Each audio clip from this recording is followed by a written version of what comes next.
दोस्तों, मैं हूं आदिल खान आज़ाद। आप देख रहे हैं आज़ाद बोल इंडिया चैनल का हेडलाइंस शो। आज है 17 अगस्त 2024 और अगले कुछ मिनट्स में दुनिया के सबसे बड़े अखबारों के जरिए दुनिया की सबसे बड़ी हेडलाइंस आपके सामने रखने जा रहा हूं। इस प्रोग्राम में आज आप देखेंगे कि किस तरीके से सीज फायर को लेकर बातचीत चल रही है, लेकिन हमास और इजराइल के दावे अलग अलग हैं। इजराइल इस बातचीत को कॉन्स्ट्रक्टिव बता रहा है, जबकि हमास कह रहा है कि धोखा हो रहा है। बात ईरान की भी है, बात हिजबुल्लाह की भी है, बात गजा में उस बीमारी की है जो 25 साल बाद लौट कर आई है, और ये एक अलार्मिंग स्टेज है। न जाने कितनी और खबरें हैं जिससे आपको वाबस्ता करवाना है, लिहाजा आखिर तक बने रहिए। आपने क्यूआर कोड देखा, आप हमें इस पर जाकर हमारी टीम को सपोर्ट कर सकते हैं। चलिए शुरुआत करते हैं खबरों की, और सबसे पहले कुछ बिग अपडेट्स आपको दे देते हैं। गजा में जारी जंग और उससे रीजन में हो रही हलचल से जुड़े कुछ अहम डेवलपमेंट्स हैं जो आपके सामने रख रहा हूं, लिहाजा ध्यान से सुनिए। गजा के बारे में यूनाइटेड नेशंस का जो ह्यूमैनिटेरियन एरिया है या एसोसिएशन है, उसने एक नई रिपोर्ट दी है कि ये जो तमाम फ़लस्तीनी डिस्प्लेस्ड लोग जो पनाहगाहों में साइट्स पर सेंटर्स पर रह रहे थे, उनमें से 1,70,000 से ज़्यादा फ़लस्तीनियों को आज ही आज इजराइल ने बेदखली का हुक्म दिया है कि इस इलाके को छोड़ो, हमें फिर से बम गिराने। एक और अपडेट यह है कि अमेरिका ने वेस्ट बैंक के कब्जे वाले शहर जीत पर या जित पर, यह वेस्ट बैंक में आता है, यहां पर रात हथियारबंद इजरायली उग्रवादियों ने या फिर वो सेटलर्स ने जो हमले किए जिसमें एक फ़लस्तीनी की मौत हो गई, उसकी अमेरिका ने निंदा की है। 40,000 फ़लस्तीनी गजा में मारे गए हैं, बम अमेरिका ने दिए हैं। ये एक फ़लस्तीनी वेस्ट बैंक में जो मारे जाते हैं उनकी निंदा करते हैं। इन्हें पता है ना, वेस्ट बैंक में बवाल बढ़ गया तो क्या होगा। खैर, एक और खबर यह है कि यूनिसेफ और WHO गजा पट्टी में अगस्त के आखिर में पोलियो वैक्सीनेशन कैंपेन के 2 दौर शुरू करने के लिए ह्यूमैनिटेरियन पॉज के तहत 7 दिनों के लिए जंग रोकने की अपील कर रहा है। कह रहा है कि भाई प्लीज, कम से कम इंसानियत को बचाने के लिए जरूरी है। क्यों पता है? अपडेट इसके दूसरा पार्ट यह है कि फ़लस्तीनी हेल्थ मिनिस्ट्री ने जुम्मे के रोज एक बयान में कहा कि उसने गजा पट्टी के दीर अल बला शहर में पोलियो के पहले मामले का पता लगाया है। एक 10 महीने का बच्चा जिसे पोलियो टीकाकरण की, पोलियो वैक्सीनेशन की कोई खुराक नहीं मिली थी। आप जानकर हैरान रह जाएंगे, गजा में 25 साल में यह पहला पोलियो का मामला था। यानी गजा की नस्ल सिर्फ गोलियों से, अमेरिका के दिए हुए बमों से, इजराइल के जुल्मों से नहीं खत्म हो रही, बल्कि अब बीमारियों से भी खत्म हो रही है। ये कुछ बिग अपडेट्स थी। अब इनके अलावा जो बहुत बड़ी खबरें हैं वो आप लाइव सुन लीजिए। कुछ न्यूज के हवाले से आप पहली हेडलाइन देख लीजिए। हमास के सोर्स ने कहा है कुछ न्यूज से, ये कुछ न्यूज का दावा है कि इजराइल झूठ फैला रहा है, अफवाहें और बोगस बातें फैला रहा है उस डील को लेकर जिसके लिए कतर की दारुल हुकूमत दोहा में बातचीत चल रही है।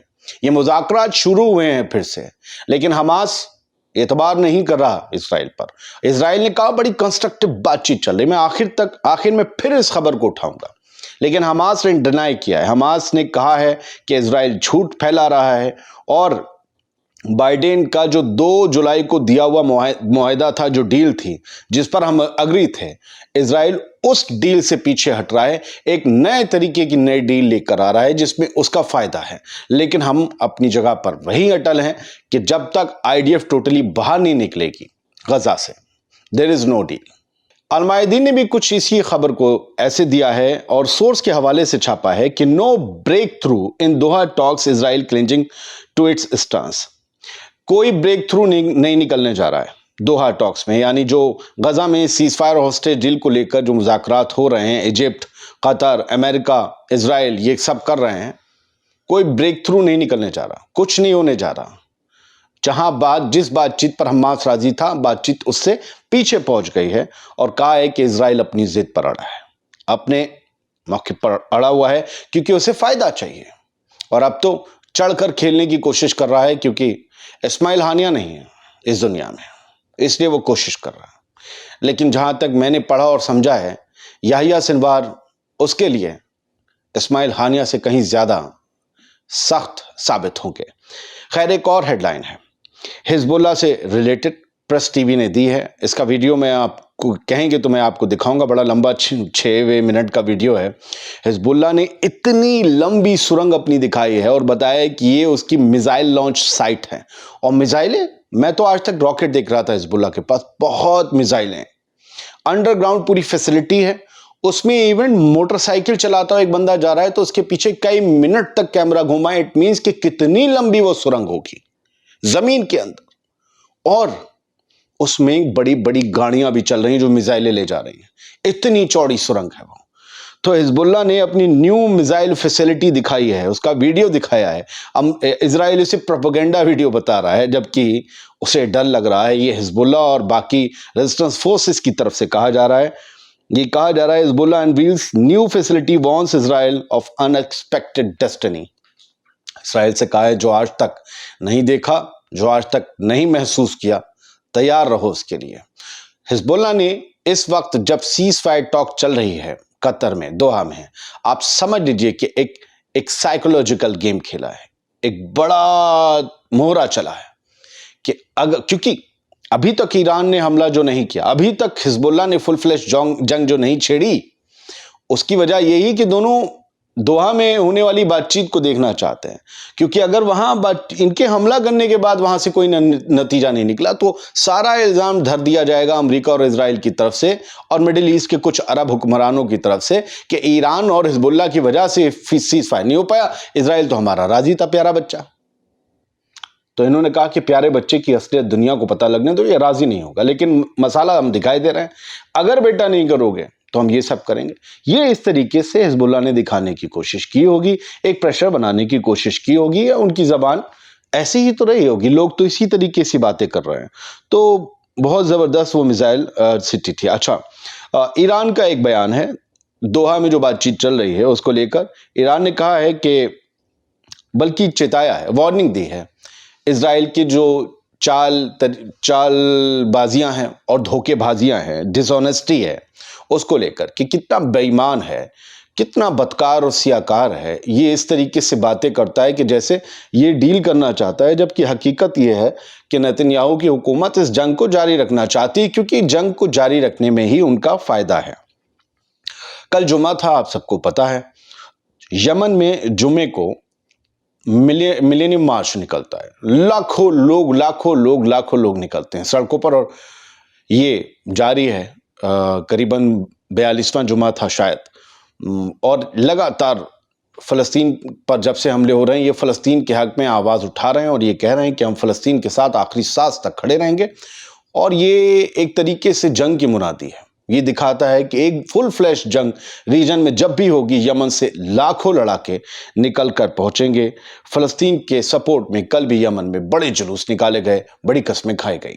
अच्छा, ईरान की जो एम्बेसी है, देखिए मिक्सचर खबरें हैं, कुछ आपको भी समझ में आ रहा होगा क्या वजह है। तो जो हम जिस मिसाइल सिटी की बात कर रहे थे, वो अंडरग्राउंड जो मिसाइल सिटी है लेबनान की, हिजबुल्लाह की, उसको लेकर ईरान की एम्बेसी जो लेबनान में है उसने क्या कहा है, उसका भी बयान सामने आया है कि missile cities cause of fear for enemies. America और ईरान के अंदर डर है, खौफ है इस मिसाइल अंडरग्राउंड सिटी को। ये तो दुनिया पहली बार देख रही है। ऐसी एक अंडरग्राउंड मिसाइल फैसिलिटी ईरान के पास भी है। लेबनान के हिजबुल्लाह ने जो दिखाया है, वो अमेरिका को बताया है कि तुमने जिस ताकत को अभी तक जमीन पर देखा था, वो ऊपर की ताकत थी, ये अंदर की ताकत है जो बहुत बड़ी है। फिलहाल द टाइम्स ऑफ इजराइल की एक हेडलाइन देखते हैं, आगे बढ़ते हैं। US official warn Iran of cataclysmic consequences if it attacks Israel. विनाशकारी नतीजे होंगे अमेरिका की तरफ से, अमेरिकी ऑफिशियल्स की तरफ से ईरान को वार्निंग दी गई है कि अगर इजराइल के साथ कुछ भी खेल खेला, गंदा या कुछ बड़ा हमला किया, तो इसके नतीजे बहुत विनाशकारी होंगे, तबाहकुन होंगे, मतलब आप समझ लीजिए कयामत जैसे होंगे। ये अमेरिका की तरफ से ईरान को धमकी है। क्या इस धमकी को ईरान मान लेगा? ऑलरेडी बहुत से सैंक्शंस हैं। खैर, बढ़ते हैं आगे। बाइडेन ने कहा है he is optimistic that deal can be sealed but cautions it's far from over.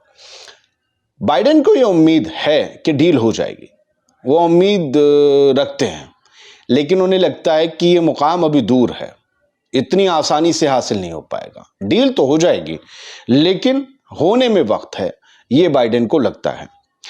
At least 9 reported killed in alleged Israeli strike in southern Lebanon.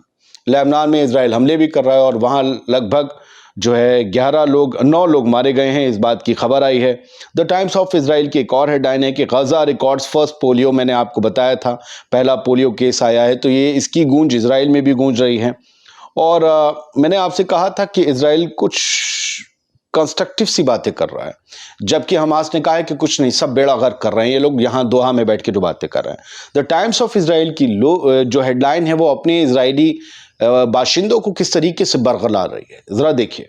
US official के हवाले से लिखा जा रहा है, talks in Doha on hostage ceasefire deal were most constructive in months.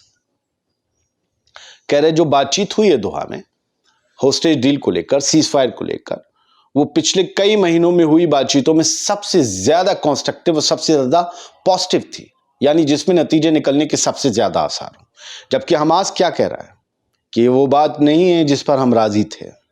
आप समझ रहे हैं, एक प्रोपेगेंडा फैलाया जा रहा है, इसलिए ताकि अगर ये डील नहीं होती है, हमास कह देगा ये 2 जुलाई वाला तो वो ड्राफ्ट नहीं है जिस पर हम अग्री थे, जिस पर इस्माइल हानिया अग्री थे, तो ये कहेंगे कि तुम डील नहीं कर रहे, और दुनिया को यही बताएंगे, और फिर इजराइल को जो करना है करे। आप ये समझ लीजिए जंग बहुत से लोगों की जरूरत होती है, और अमेरिका में जो बड़े बड़े लीडर्स हैं ना, उनके किसी के तो पेट्रोल के बड़े कारोबार हैं, किसी के हथियारों में इन्वेस्टमेंट हैं, तो हथियार बिकेंगे नहीं तो फिर प्रॉफिट कैसे होगा? हथियार कब बिकेंगे? जब कॉन्फ्लिक्ट्स होंगे, जब वॉर होगी। वॉर किसी के लिए बिजनेस है, जिनके लिए बिजनेस है वो चाहते हैं कि वॉर होती रहे। मिडिल ईस्ट बहुत से लोगों के लिए 2 तरीके से फायदे की जगह है, एक तो पैसा है, जमीनें हैं, तेल उगलती हैं, सोने की खदानें हैं, बहुत कुछ है जो अभी खोजा भी नहीं गया, और फिर वो दुश्मन है मजहबी एतबार से, जिसे मारने में बड़ा सवाब मिलेगा इन लोगों को, कुछ लोगों को, सबकी बात नहीं हो रही। ऐसा हुकूमतें कोई कोई सोचती हैं। ये रहा QR कोड हमारी टीम को सपोर्ट करने के लिए, बहुत बहुत शुक्रिया। कुछ दिक्कतें हैं, जल्द दूर हो जाएंगी। आप लोग सलामत रहिए, खुश रहिए, अपना बहुत ख्याल रखिए।